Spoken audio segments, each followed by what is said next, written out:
Just bear with me for a second.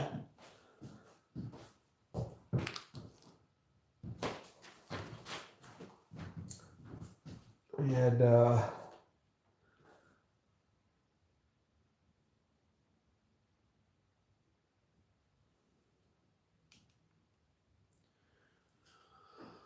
guests over today, so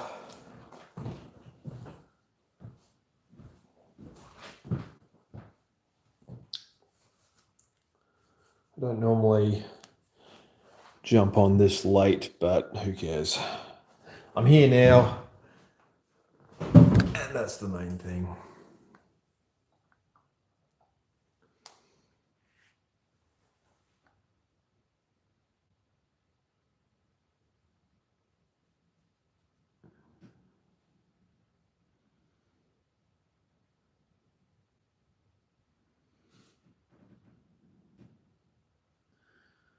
So everyone is gearing up to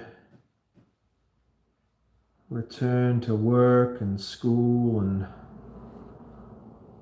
all that fun stuff. Tomorrow,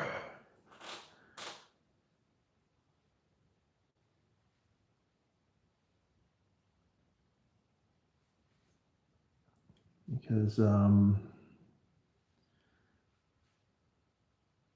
there's just a lot of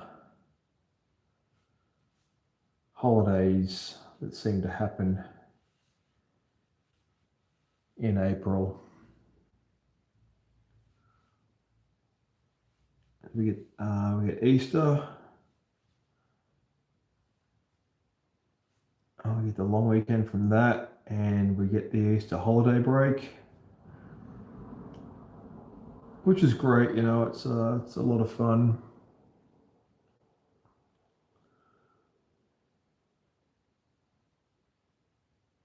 But yeah, we also get the Anzac Day long weekend.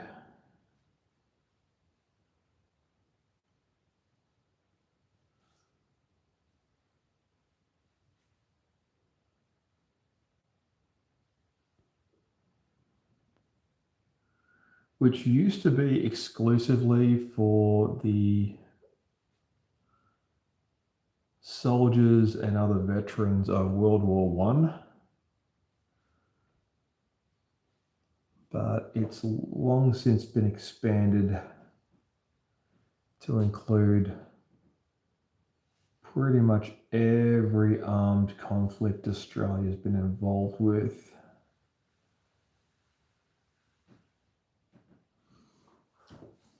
Because the last veteran of World War One, the last Australian one at least, passed away in 2012.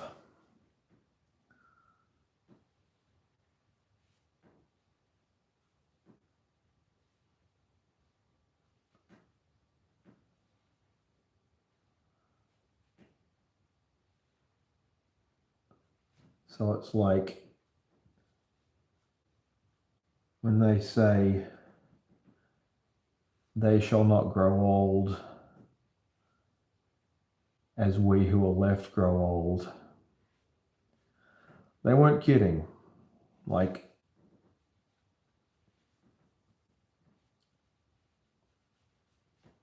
one of the interesting and saddest facts about Anzac Day is if you go back in time, pretty much every Australian was themselves or had a family member directly involved in the war, like World War One.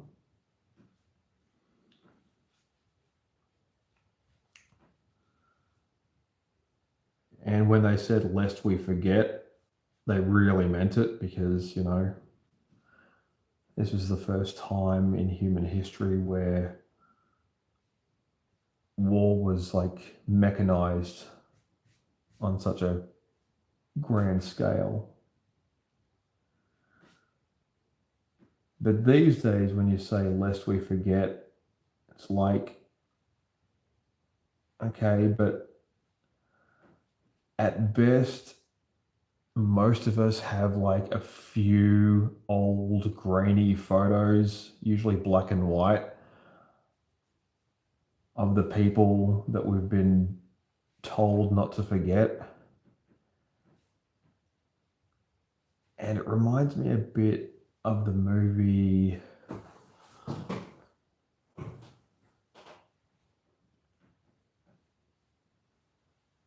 Coco. So if you've ever seen the movie, the Pixar movie Coco, the whole idea of the afterlife, according to like the Mexican tradition, is the last person, the last living person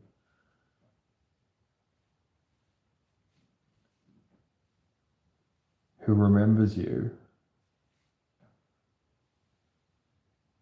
When that person forgets you, that's when you die for real. Like, I hate to spoil that, but it's both extremely poetic and vaguely terrifying. Because there you are, you're languishing in limbo for what you think is going to be the rest of eternity, happy in the knowledge that, you know, at least one of your family members still has some vague recollection of what you were like when you were alive. And as the march of time inevitably wears on, and that person themselves succumbs to their own mortality, you just realize that as a you go from being a family member, like a brother or a sister or, you know, a parent, to a philosophical concept, to complete oblivion. Like that, of all the Pixar movies, that particular like story idea, absolutely fascinating. I'll like,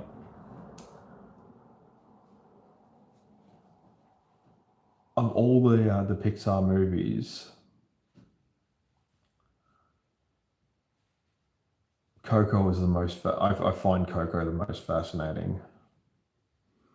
It's not the best one by any measure, but just that particular philosophical concept in what is ostensibly like a light-hearted kids movie about the Day of the Dead, I just find fascinating.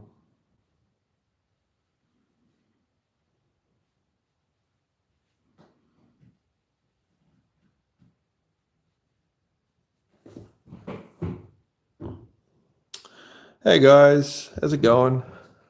Nice to see everybody. Um, as I've said in previous streams, I can't see the chat from this angle, unfortunately, because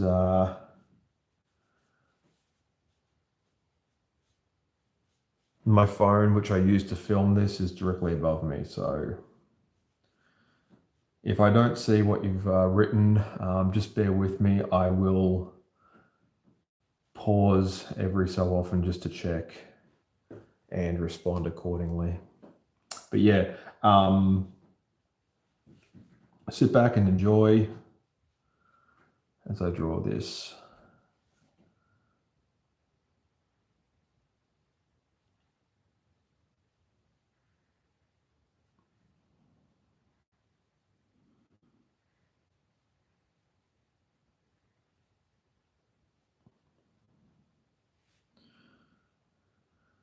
So I'm doing my best to get away from screens as much as possible, and this is one of those ways. But I think it's not so much the screens that are bothering me, it's the kind of light, like the LEDs, I think are having more of an impact on me than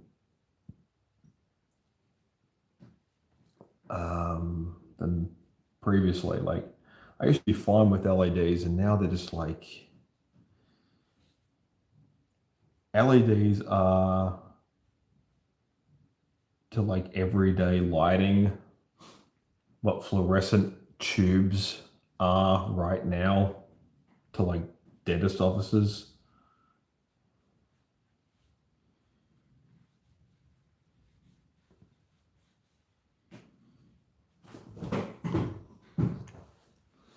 Yep.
So yeah, I've been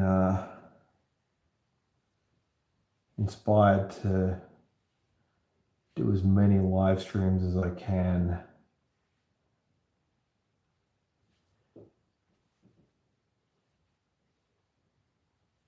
It's like you know when you want to forge like a new habit, you just think, look, this has to be a daily thing or at least a every other daily thing.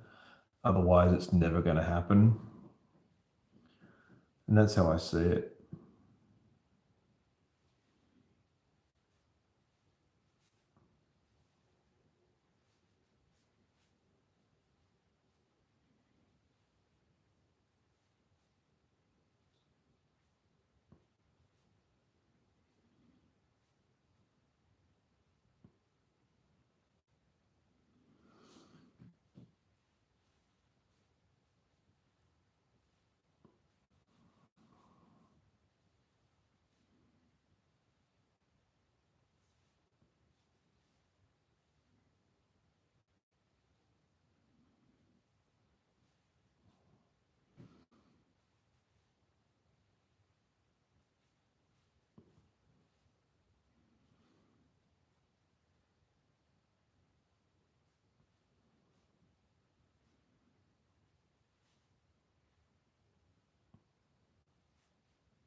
So this bloke is into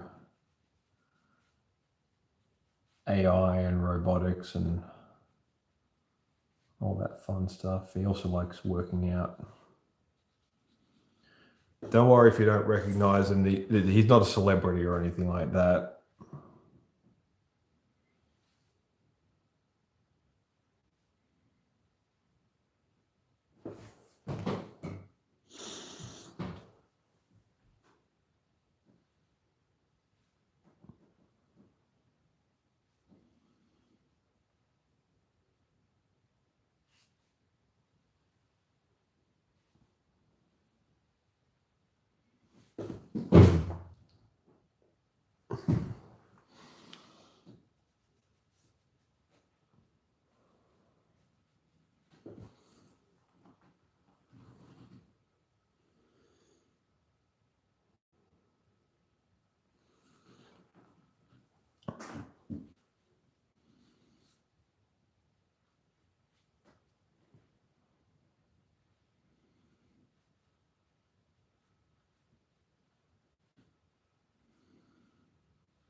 So yeah, let me know in the chat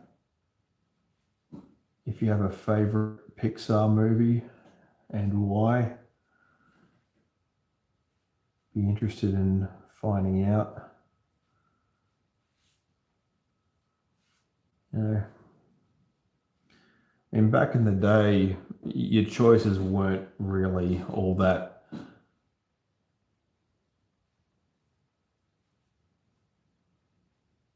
much when it came to your favorite Pixar movie. You had either Toy Story or Toy Story.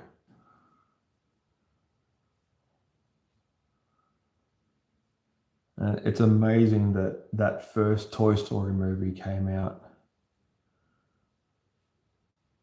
a bit over 30 years ago now. Like, I never saw it in theaters,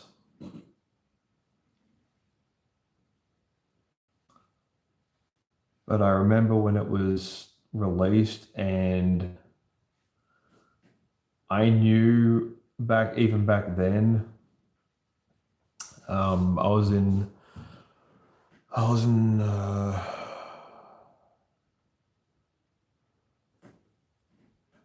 think I was in high school at the time, and I knew that like animation technology was just going to go absolutely gangbusters, and it absolutely did.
You'll have to excuse the dead air, guys. I tend to get a bit quiet when I'm doing the fine detail.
Let's see how we're doing on time. 20 Just over 20 minutes. Yeah, not too shabby.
So I want to keep this one like the previous ones to a nice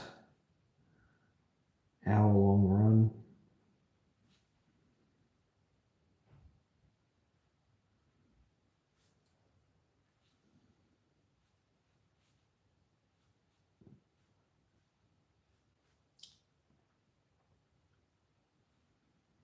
So what is coming up in May? We have Mother's Day.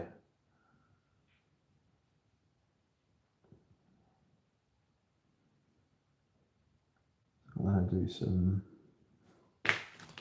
cool stuff for that.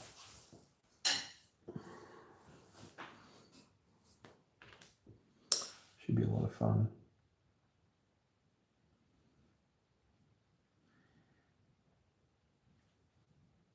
And I'm pretty sure it's going to stay hot all throughout May as well.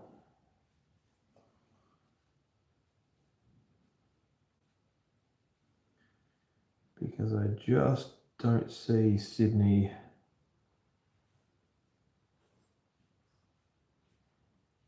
getting any kind of substantial winter weather this year.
Oh, nearly done.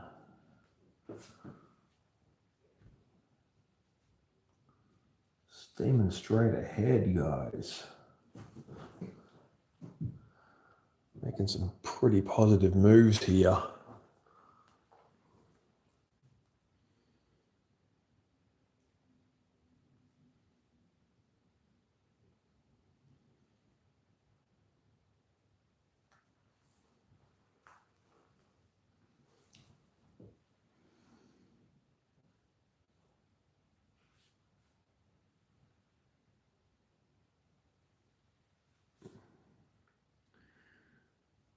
So a lot of these commissions, they feature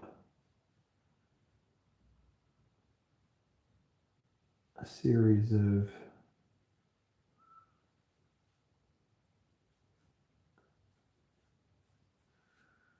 in-jokes and references that most people watching won't understand. But that's okay.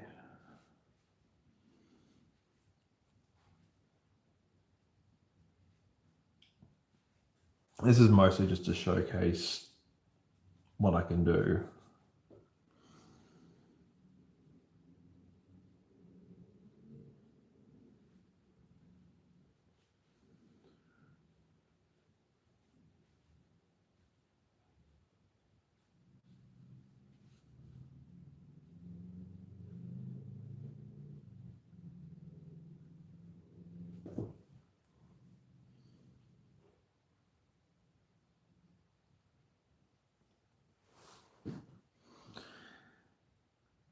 And I've got some cool new announcements coming up very soon.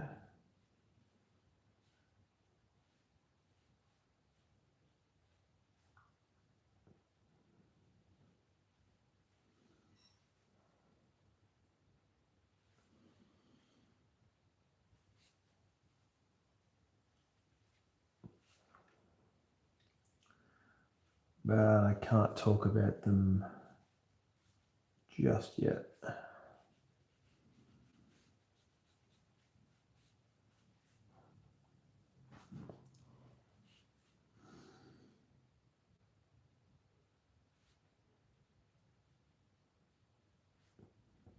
It's a bit of a secret.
So I saw that trailer for the new Batman villain movie, Clayface. I thought that was pretty gnarly. I think I like where they're going with these Batman villain origin story movies. It's kind of an interesting take on that character, who I personally found like really cool but terrifying at the same time. Like even in the comics, and like not so much the comics, but the animated series.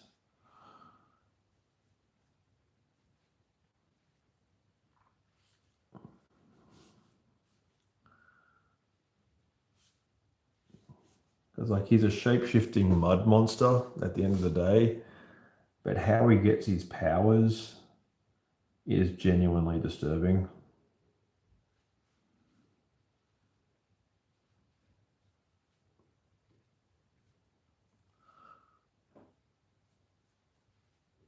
Like from what I can tell, it's sort of this weird mutant Botox.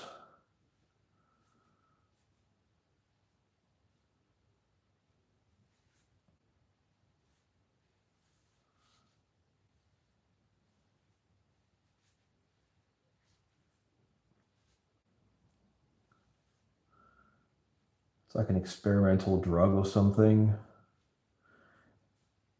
And like because he's been disfigured in an accident, like I think he's been in a car accident or something like that, and his face has been like mangled. And he's a movie star. Like if you don't know, then that's the whole point of the character. Like he relies on his face to look a certain way primarily to do his job. He's naturally handsome, and he's a leading man in like different movies and stuff. And yeah, he's in this horrifying accident, and he goes on this experimental drug or something like that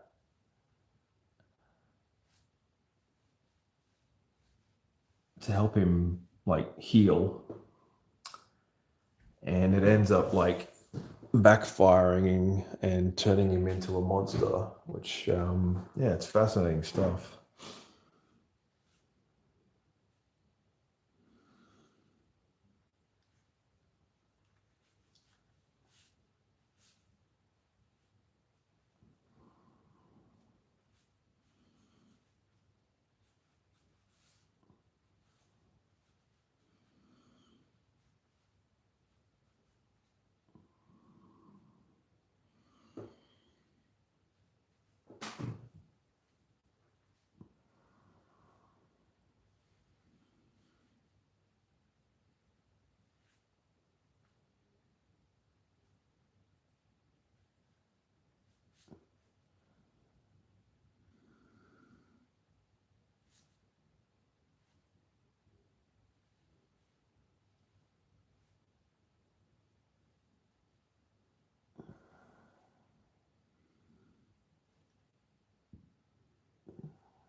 So I might go check out that Clayface movie. It looks pretty cool. Like it combines, that classic kind of gritty Christopher Nolan-esque Batman movie aesthetic with like the body horror of the substance.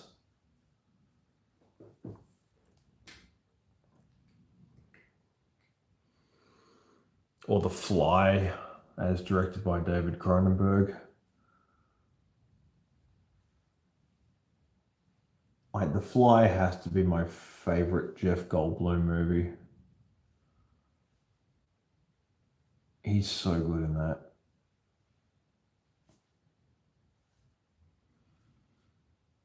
Gina Davis, also amazing.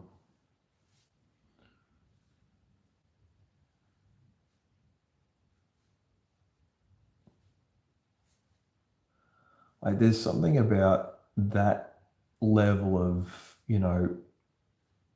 80s talent all convening in one spot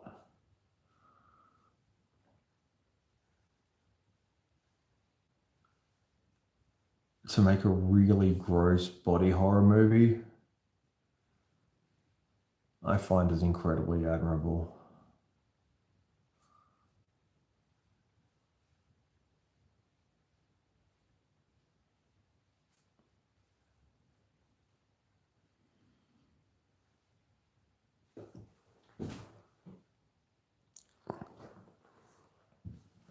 I think there's a lot that can be said about, the body horror genre because it seemed to be everywhere in the 80s.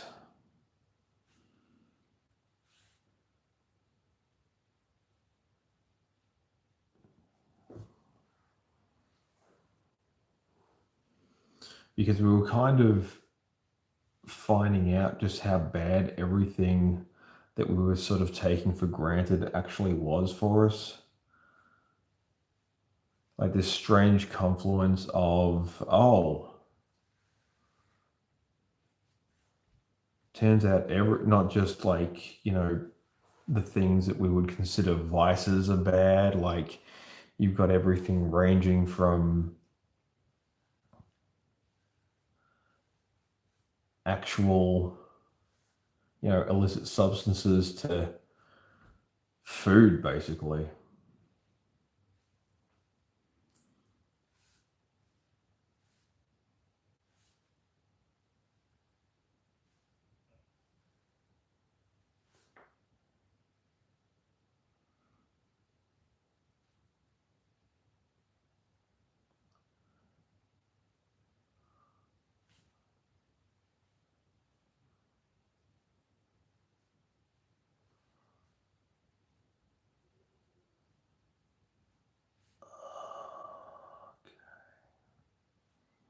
Nearly done.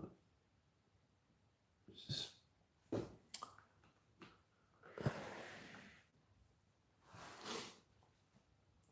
very fine detail.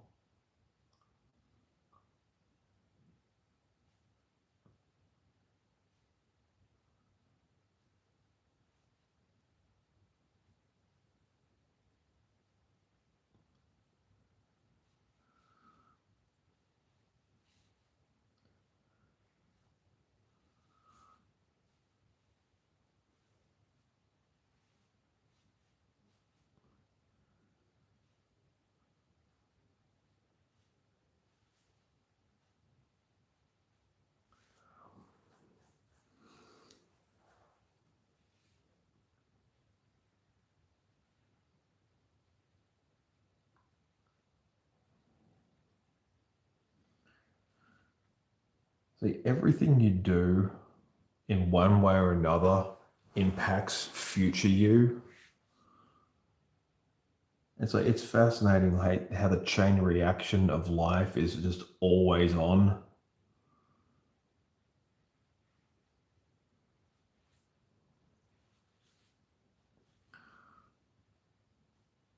Like, dear future you, here's some money that I left in like the side pocket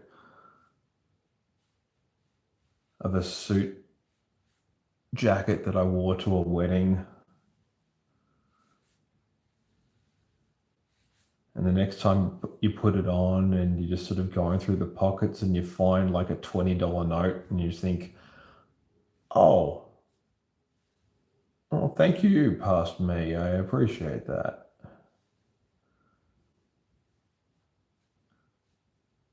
Like the person that you are right now is the person that you are in the past.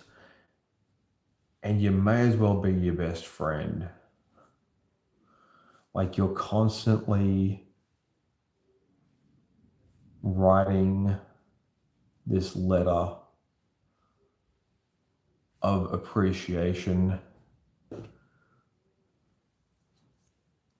to a person that your past self only has a vague concept of. Okay, maybe I'm getting a little bit deep here. But that's kind of how I see it, you know? It's like there's not a lot of conjecture at work there. It's just, okay, you know, if I don't look out for not only myself right in the present moment, but also for way down the track, 5 years from now, 10 years from now, it's like, you know, how will I thank me?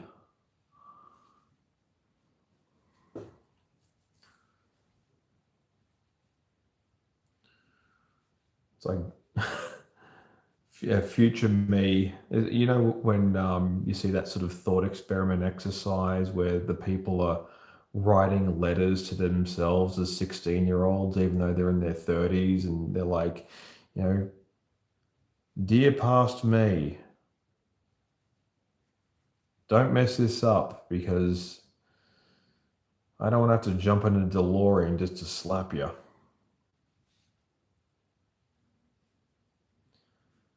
That's what I understand and appreciate, but also I don't get about when you hear people say, "Oh, I wouldn't change a single thing." It's like I'm pretty sure if you had the option outside of the thought experiment, you probably would. There would be at least half a dozen, you know, Groundhog Day attempts at getting it right that you would take. And for that reason, you know, the closest approximation we have to such technology available for the average person or even just anyone in general is just the ability to save your game and come back to it and do it over again.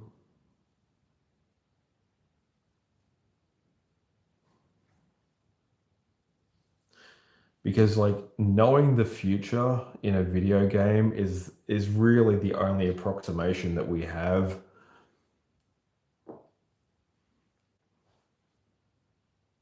to being able to avoid like unfavorable consequences. And even then we usually need like, you know, 2 or 3 playthroughs to get it right. I should know one of my favorite like single player video games is Hitman. And sometimes you just do not have the tools available or, you know, the requisite skill or even the know-how to get a particular job done. I mean, you can sort of like brute force it and figure it out, but you know, there are some missions in that game that absolutely need like a YouTube tutorial walkthrough just so I can not lose my mind having to replay it like 15 times.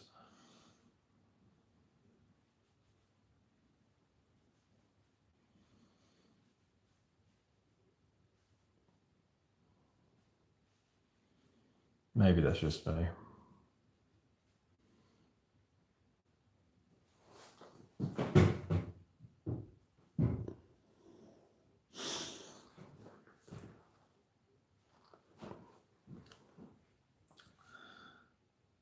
Yeah, we're very gradually coming to the end here, guys.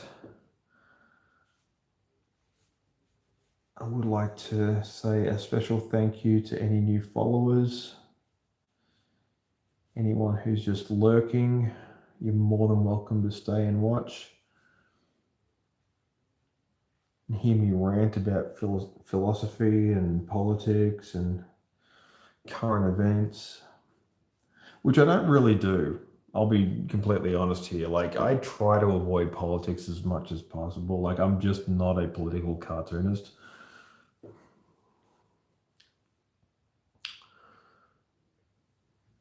Like, like most guys who sort of specialize in caricature, I can absolutely, transfer these skills over to making fun of politicians. I can probably do a pretty good job of it as well.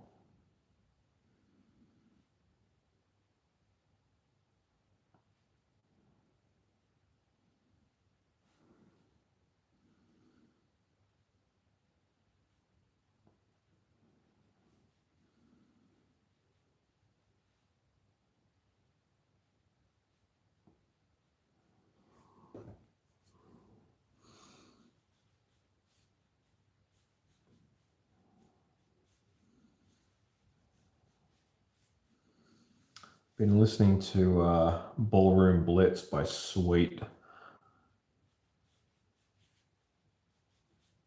No matter how old that song is, it still holds up. I actually watched the music video for it for the first time today, and the guys are like all sort of glam rock, all dressed up with like the long flowing female newsreader hair. One dude's dressed like a spaceman, space pirate, or something like that. He's got like this sort of long, ethereal, like lingerie cape thing.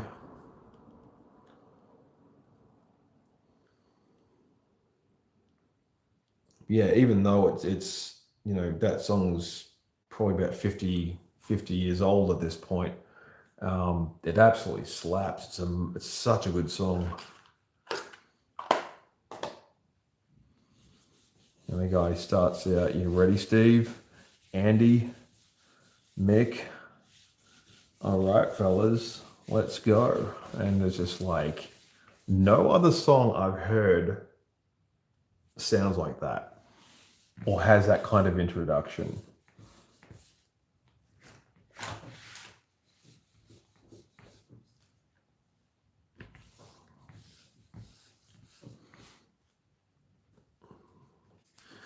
Like the Ballroom Blitz is, very much like that kind of what is this crazy sounding song and how can I hear it more? And like the first time I heard Ballroom Blitz, I think it was either on the radio or in the movie Wayne's World. And man, it was cool then, it's cool now. Like I wouldn't be surprised if there's like several like videos of, young people like Gen Z and stuff, like hearing it for the first time and just like going, what the hell is this amazing song? And how can I make it like at the top of my playlist? That is so cool.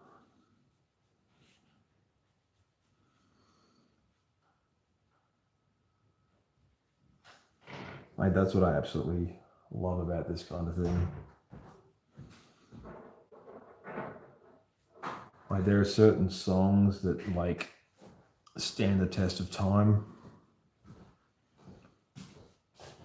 and you're just left like going, how did they pull that off?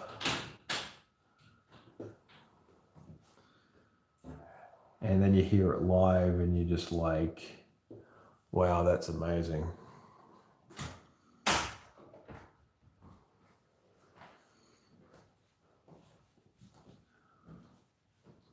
I think when you hear a song live and it sounds as good as, if not better, than the studio recording, then you know you're in the presence of true greatness. Like the fact that there were all these like TV shows back in like the 80s that didn't trust musical artists to be able to perform their own hit songs live. So they had them playing but they would be like, doing a lip sync version of the song to a live studio audience who were like dancing in like a big sort of disco setting. And they'd be playing along, pretending.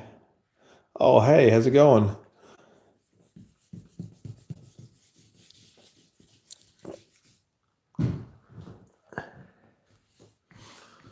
Just wrapping up.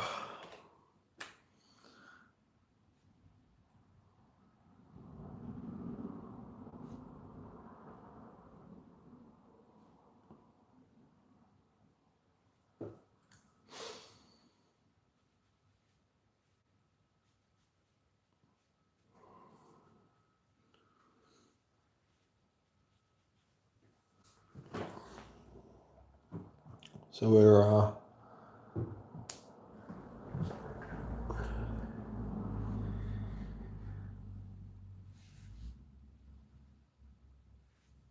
just getting to the end here.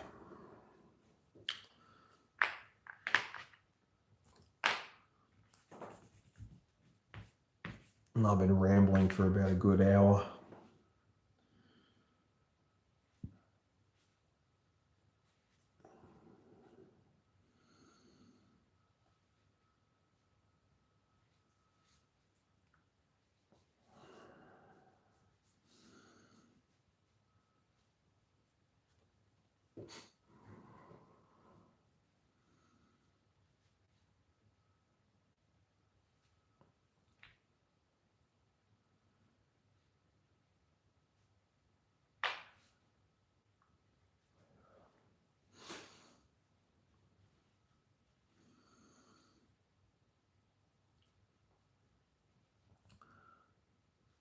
So I do have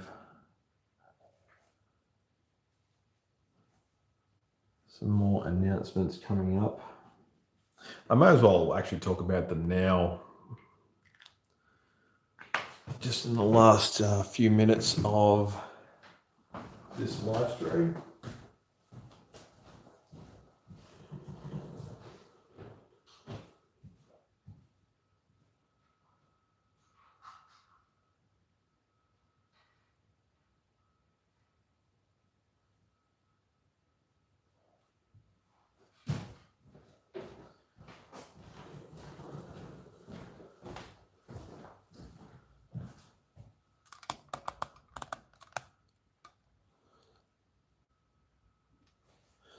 So if there's anyone out there who enjoys skateboarding, I will be doing artwork live on these blank skateboards. These ones don't have wheels or anything. They're just completely just straight wood.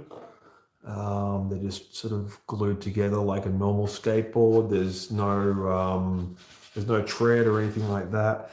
And I'll be painting directly onto these, and be working on some digital designs for them as well, so I can do engraving on them too. So yeah, stay tuned for that. That'll be coming up.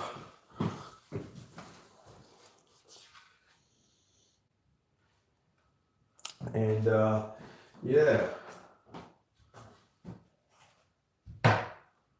I will be back similar time tomorrow.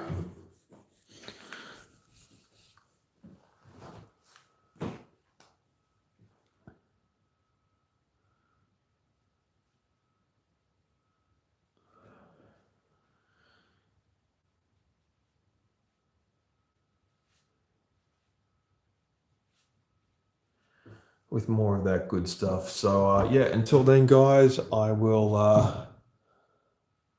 Oh yeah. Oh, the skateboard is something. The skateboard stuff have been something that I've been wanting to do for a very long time, and I finally just went out and just sort of bit the bullet and ordered some. They're actually pretty cheap, and I just got them online. I just bought them off Amazon, and yeah, I've had them for. I've actually had them for a couple of months, and I haven't been able to really do anything with them yet. So they are sitting on standby. and I want to yeah, make something really cool with them. I'm not a skateboarder. I used to skateboard when I was in high school, but that has not been a viable method of transport for me for quite some time. Um, I never owned a skateboard as a kid or anything like that, but I can ride them. I just found them I just found them kind of tricky to use and a bit honestly dangerous. But I grew up also playing like Tony Hawk and stuff, like that really cool pro skater game, like the original, not the new one. And yeah, that's what got me into it. I actually found playing Tony Hawk was way more fun and a lot more rewarding than actually trying to learn to skateboard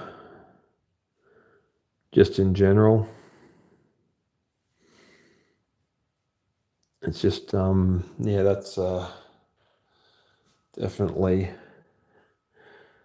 one of those skills that I thought, you know what, this is probably not worth me learning in the long run. And it turns out I was right. Like, I'm very much a car person. You give me four wheels and air conditioning, and I will be a very happy guy. Whereas a skateboard is four wheels and no real way to brake without, like, kind of abandoning the ride entirely and hopefully sort of jumping off the board and doing that little sort of quick, like, holding in a fart run that you sometimes do when you're just sort of trying not to trip over your own feet.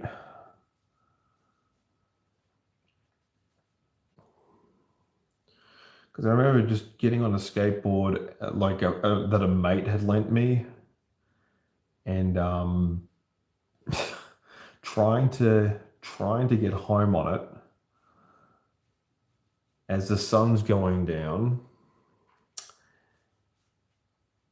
And I thought, you know what, this is really cool. He's a really good mate. I'm gonna see if I can, get this crazy thing to work. Because I asked him if I could borrow it to learn how to ride it, and yeah, I think I held on to it for maybe 2 or 3 days before just giving it back to him and saying, "Look, mate, you keep this. I don't want it. I don't know how to use it. I'm not particularly interested in learning. This is not my jam." And yeah, I think he wasn't surprised. He was very understanding, and yeah, we're still friends, but we haven't really seen each other in a long time, as is the case with most high school mates. But yeah, anyway, guys, thanks once again for tuning in, and I'll see you next time. See ya.